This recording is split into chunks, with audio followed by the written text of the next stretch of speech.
Hello, it's Peter Wright and Kathleen Beauvais in Ontario, Canada, with episode number 27 of the Yakking podcast. This is where we talk about life, business, and more, and to bring you tips and ideas for a changing world. And as we know, the world is really changing right now. As always, we have another interesting guest for you today. But first, let me welcome Kathleen, my co-host from Kitchener. Hi, Kathleen. How are you doing today? Hello, Peter, and welcome everyone. I'm doing great. Thank you so much. And thank all of you for tuning in as usual. We so appreciate it. And we also appreciate your comments. We do have a very interesting guest with us today. Her name is Hannah Brown, who is the founder and primary consultant with a company called Performance Matters. And you know what? Welcome, Hannah. And I'm going to put it right to you right away so you can tell our listeners and viewers exactly what you do. Welcome, Hannah. Thanks very much. Thanks, Peter. Thanks, Kathleen. So I live in Kitchener and I have my own company called Performance Matters. Primarily, I'm a learning consultant. So I design custom training programs for clients. And back in the day, it was in class, in person, live. These days, it's a lot of online and a lot of e-learning, so reaching people where they are. So that can be lots of different topics. So learning is one hat, and then the other hat I wear is as a leadership coach. So that's the bulk of my practice. On the personal note a little bit, if you're interested in that, Sure. I'm married and have two kids who are tweens. So they're just finishing up their last week of school and are pretty excited about that. Wow, well done. Quite a job juggling young children and a full-time career with your own business. So Hannah, I looked at your website. You didn't start off with coaching. You made a few shifts, if I understand your website correctly. Just tell us that background and what motivated you to start Performance Matters. Well, I'll try and give not the long story, but maybe the medium or short story. But so I did my undergrad at the University of Guelph, and it was basically family studies. And I really liked the interpersonal people side of that program. I graduated and I knew I wanted to do a master's in something, continuing my education, but I wanted it to be more work related and practical. And I graduated and then I worked for a management consulting firm, and it opened my eyes up to the world of business, which I hadn't ever been exposed to.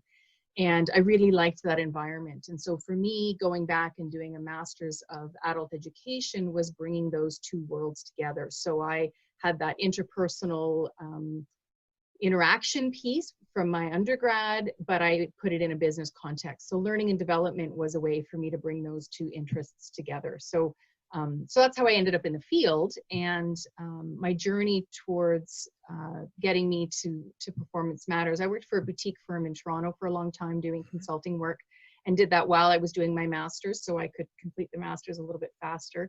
And yeah, I just like working on projects and with lots of different clients in different industries. So maybe it's an attention span thing, I don't know, but I like the variety of different projects and different clients. So consulting gives me that. It also lets me balance things with my family really nicely. So especially when my kids were really little, I didn't want to go back to being a director and kind of really long hours and long days of childcare. So still working long hours, but they're broken up so I can take time off in the day to be with kids, and then maybe I work in the evening as a trade-off. So consulting's given me a lot of flexibility, which has been nice. Very good. Can you tell our listeners about personality assessment tools? I think you call it DISC on your website. Yes. ISC. Can you explain what that is exactly? Yeah, for sure. So I've been using DISC with a couple of clients for years, and it's basically a personality assessment or a behavior assessment. So, and there are lots out there. There's Myers-Briggs and is another common one. I like DISC because it has 4 quadrants, which in a training context, when you have a chunk of time to walk people through the model, it's something that they can really easily gravitate to and kind of sticks with them. So it's 4 quadrants, D, I, S, and C, and it just helps people. There's an assessment part of it, and then they would either have coaching one-on-one with me, or they would enroll in a training program. And what it does primarily is it gives people insights into kind of how they are and their natural tendencies, and then what that looks like, how it shows up in different environments. So DISC there are lots of different versions. There's DISC Workplace, which is for everybody. So it's how I show up in a workplace environment.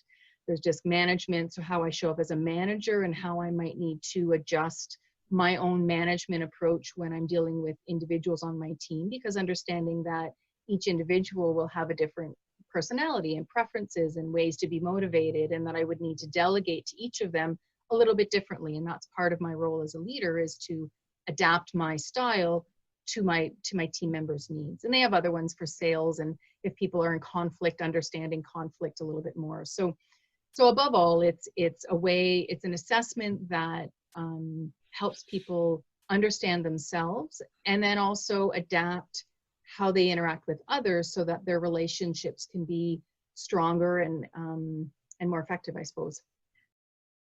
Do you work with companies? Does that answer your? Absolutely, yes, thank you. So do you work with companies of all sizes? I do. So with coaching, that's one-on-one. So that could be with really small organizations, certainly. I do find that there's a bit of a critical mass where companies need to be, being in Waterloo region, there's a lot of startups. So that's why I say that. So typically they need to have, a certain number of people or revenue funding coming in order to be able to start thinking about, okay, what's my next step here with developing my culture or my leaders? So I would say, startups, the 1 to 20 employees, probably not so much, but scale up companies, certainly, so 20 to 200. And there I've worked with organizations on their own internal leadership and employee development programs. I've also worked with companies, one in particular, a tech scale up, who wanted to have a learning program for their customers. So their customer bought their product, and their initial approach was to send one person flying out to all the different customers to train them. And they realized that as they scaled, that wouldn't be sustainable. So they wanted to have a learning strategy that they could move towards, that they could grow into as they scaled. So I didn't mention at the beginning, I probably should have, but yeah, learning strategy or curriculum design is another piece of putting all those pieces together, individual courses and coaching and that type of thing. What other scenarios would a company call you up to have your services? What sort of situations might they encounter that would require someone with your skill set to bring in to kind of to just help them get them organized or resolve their issues? Yeah. So because most of what I design is custom design programs, so I have a few courses and leadership models and things that I bring into the programs that I design. But oftentimes there's some kind of a pain point. My sales reps aren't selling enough of widget A, they're selling widget B, or the sales reps need help to close, or I've been working with a mutual fund company in Toronto for years, and there it was a little bit of legacy. So they had a lot of folks who were retiring and had a lot of institutional knowledge, and they wanted to capture that before they retired, and they didn't have policies and procedures or training materials in place. So that project was kind of twofold. One is we documented what is it that they do in their job, so that we could capture that institutional knowledge before they retired. And we presented it as a training program and job aids and kind of how-to guides. So when they brought new people on board, they could onboard them much faster using these training materials. So that's another example of when somebody might bring me in. So again, it's kind of looking at what's that curriculum or that training strategy, and then what are the building blocks behind it. So the starting point can be different things. Another client, Linamar, that I've worked with for years, they wanted to build their leadership bench strength. So I think it was 2012, a while ago, worked with them to clarify what are their leadership competencies and how do we create a leadership development program to help them run their business. So it wasn't so much kind of foundational leadership skills, but business leadership skills. So financial acumen, negotiation, managing risk, thinking strategically, that kind of thing. So So yeah, different starting points, and then courses or curriculum kind of roll out of that. Wow. I've got a quick one. I was looking at your blog, and you have an analogy on there. You said online, or you wrote, online learning is like hang gliding. So I don't really. Tell us more about that. Yeah, for sure. So Kathleen, to tie into your last question, recently I've had clients approach me to help them pivot from, I used to have a lot of in-person, in-classroom courses, and because of our pandemic, I need to switch that all over to online, and I don't know where to begin. So I've been doing that kind of work for the last few months, but it made me think, Peter, of that analogy, that there's been a lot of quick pivoting, which has been absolutely essential, and people have just either paused programs or quickly kind of thrown it together and put it online because they had to. And I find that clients now are realizing that online and virtual is here to stay. And yes, there's easing up in various parts of Canada and the globe around what that looks like, but really people are recognizing that online is going to be a more permanent part of how we work and how we interact. So clients are looking at, okay, instead of just a hastily thrown together program, how do I create something that is going to meet all of my learning objectives and my business needs that I need it to? And so that's where the analogy comes from, is that when you go hang gliding, you know, you want to have the right equipment. So you need to make sure that everything's safe and you got it. And so then the equivalent with online learning is you need to have the right technology in place, both the platform like Zoom or WebEx, but also what engagement software are you going to be using to help folks stay interacted and engaged with the program. So, you know, virtual whiteboarding or polling, things like that. So that's the one piece of hang gliding. The other piece with hang gliding is you need to know where you're going. So you need to know the weather conditions. You need to know, where am I going to take off? Where am I hoping to land? What's the direction I'm headed? And that really is comparable to having a really good design. So making sure that you've thought through what's the sequence of learning, and how am I going to leverage different tools and functionality to make sure that it's really an engaging program that meets my needs, or like the business needs. And then the last part of the hang gliding is when you finally take off and you go, you have to be able to manage the wind currents and the different environmental factors. And that's really facilitation. So when you kind of hit live and away you go, you need to be able to respond in the moment and be fluid and deal with maybe technology issues or conversations that are really rich, and so take up a bit more time than you thought they would, and then, you know, adjusting on the fly that way. So that's where the analogy comes from, and behind it are kind of three pieces: the technology, the design, and the facilitation. No, that's very, very good. And of course, you just extending that a little bit with hang gliding, you've got to have a strategy to cope with the outcome, right? Because with hang gliding, quite often you don't land where you wanted to. Right. Yes, you have the general sense of where you're going to end up, and that's the direction I'm going. But yeah, you need to be able to adjust on the fly and go where the wind currents take you, and where the participants take you, and where they need you to go, for sure. Yeah. Interesting. Very interesting. Kathleen, back to you. Thank you. So Hannah, I think on your website, you make reference to online learning as well as e-learning. I would have thought that they would have been synonymous, but perhaps you see a distinction between the two. Would you like to elaborate on that? Yeah, absolutely. That's a great question. So every field has all of their acronyms and jargon that we use. And so in the learning and development field, or training and development field, e-learning and onlining are two common terms that obviously are coming up more now. So I make the distinction between online learning as something that is synchronous. So you have a facilitator, it would be like Zoom or Adobe Connect. So there's a set time when everybody comes together virtually, and there's a facilitator or a trainer who's leading you through that course curriculum or that course content.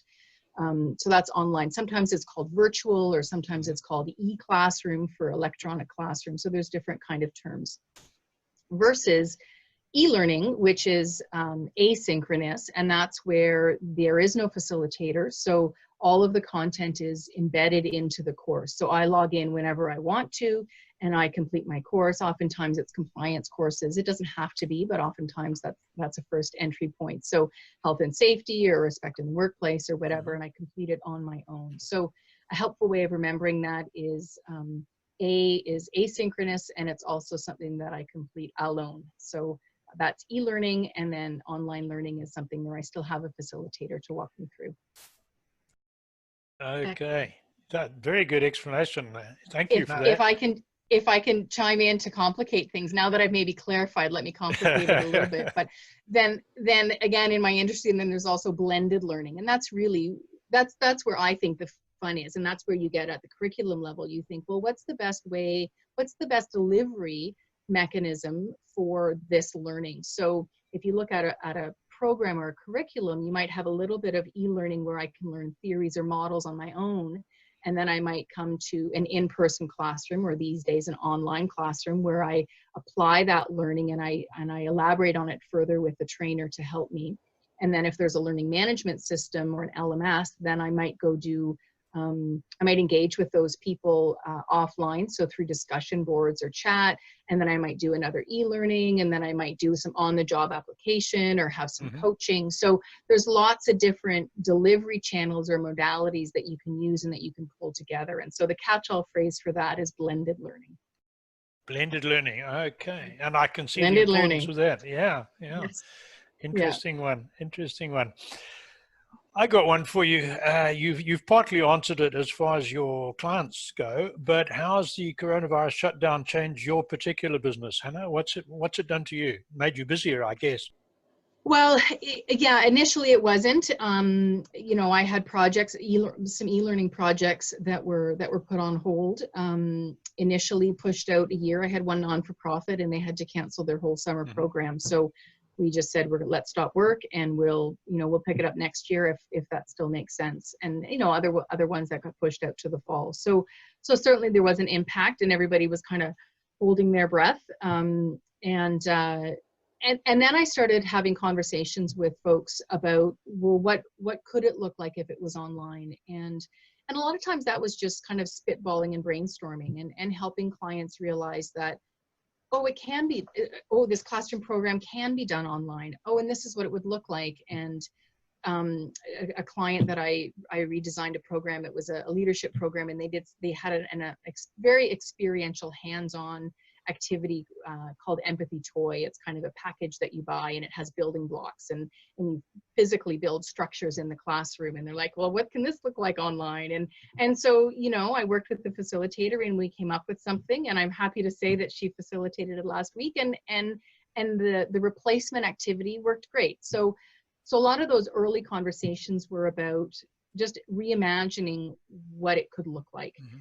And some of those stopped at conversations, which is great. And I'm happy that I could help clients kind of rethink their next steps. And sometimes it turned into projects where I could step in a more wholesome way and help them redesign. So yeah, I've been busy enough, but like I said earlier, I have tweens at home. So I've been juggling, working from home, which I normally do, but now all of a sudden having kids here too, and managing schoolwork. Sure. So yes, I've been keeping busy, which has been great. Good. That's good. And do you think that any of those changes that you've made because of this pandemic, do you think a lot of these will be permanent changes in how you are conducting business going forward?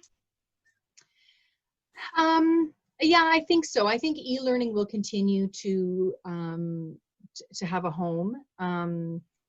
But certainly, I mean, I was designing online programs 15 years ago, and it kind of quieted down and was being replaced by e-learning because that was, I don't know, more fashionable or whatever. But with this resurgence of online, that, yeah, I think I will continue to see online projects coming from clients and online requests. In part in response to that and those conversations I was having with clients and with colleagues, like some of my colleagues have only had an in-person practice, and they're a facilitator or a trainer, and they go into companies and that's what they do. And so all of a sudden all of their work dried up. And so talking with them, realizing that they also needed help to pivot their in-person programs to online. So I've created a course. It's new. It's gonna start in July, which I'm pretty excited about. And it's really to help learning and development professionals take an existing in-classroom program and redesign it for online. So I'm putting the best of my expertise and knowledge into it. So how do I think about technology? How do I think about the high level design and reimagining, you know, an empathy toy activity in a virtual environment? And how do my slides and my materials maybe need to be different for an online delivery? And then what are the tips that I need to know for facilitation? So to answer your question, yes, I think there will be a piece of how my practice has pivoted that will continue going forward. So you've built quite a reputation for yourself as an expert in coaching and in what you do. Thank you. Is most of your business then through word of mouth, or are you? Is it just great marketing? And of course, I'm sure it's got to be some of that. But is it? I'm sure because of your reputation, a lot of it is just from one company talking to another company and yeah, I think it's a few things. I've been a learning consultant for 20 years, so a lot of it is just a body of. I've been doing this a long time. For a long time, my base and my client base was in Toronto. So in the last probably 6 years, I've really been trying to shift that to Kitchener-Waterloo, which is where I live. I got tired of the 2+ hour commute going into Toronto.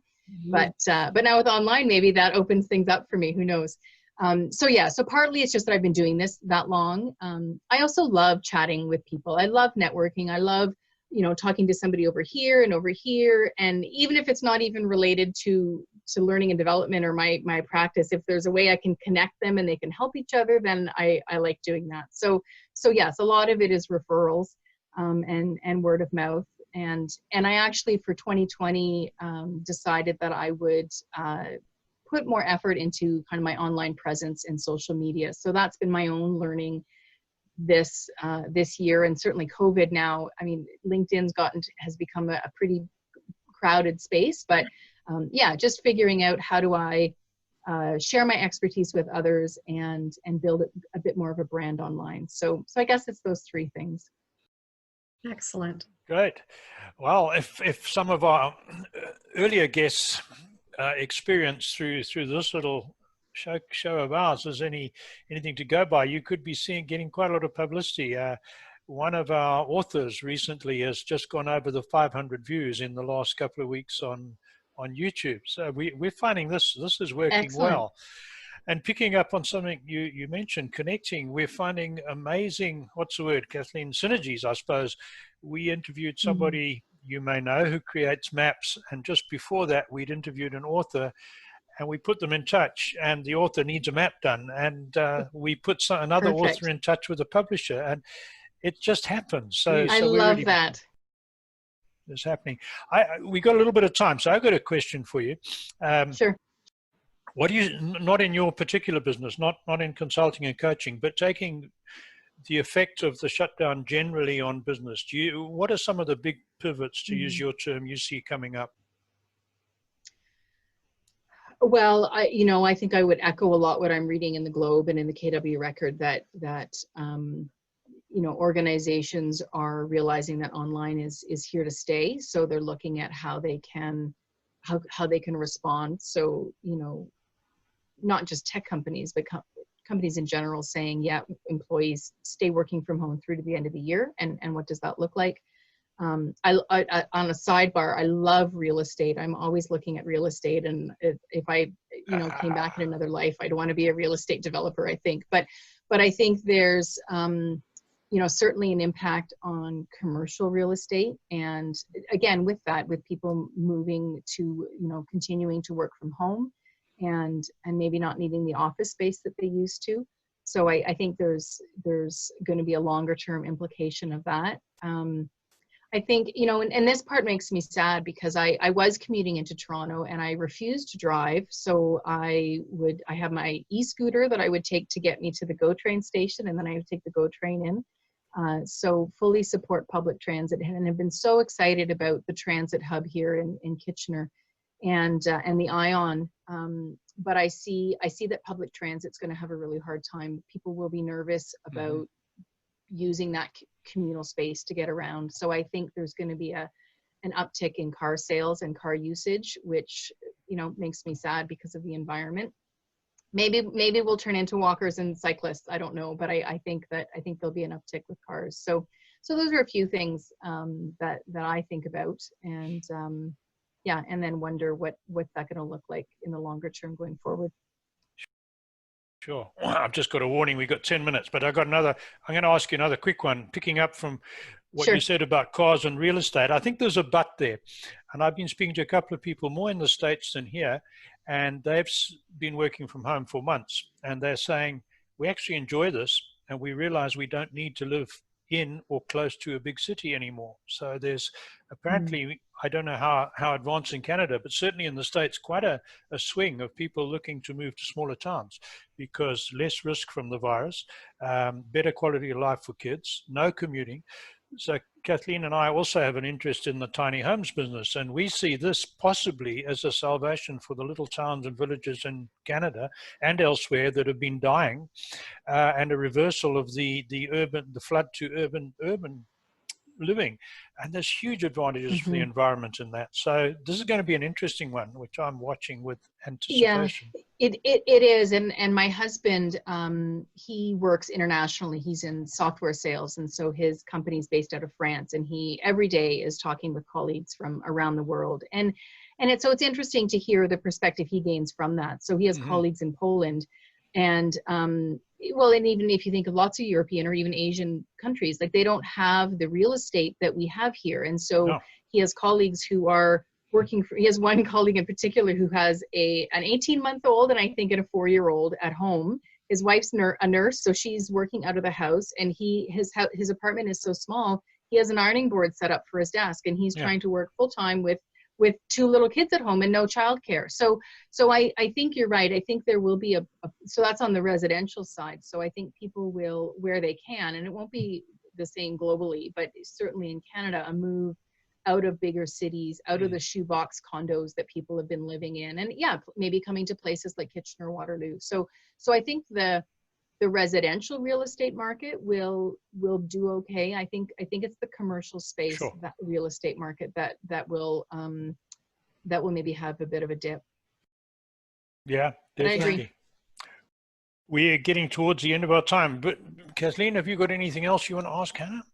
We were just going to ask Peter, how can we get in touch with you? If anybody out there wants to reach you, what's the best way of doing that, Hannah? Yeah, for sure. So my website, I just relaunched it in the spring as part of my online presence. So my website is www.performancematters.ca. So that's always great. And there's a contact me link and various links there that you can find. You can also send me an email, hbrown@performancematters.ca. And I'm on LinkedIn as well, so you can find me there.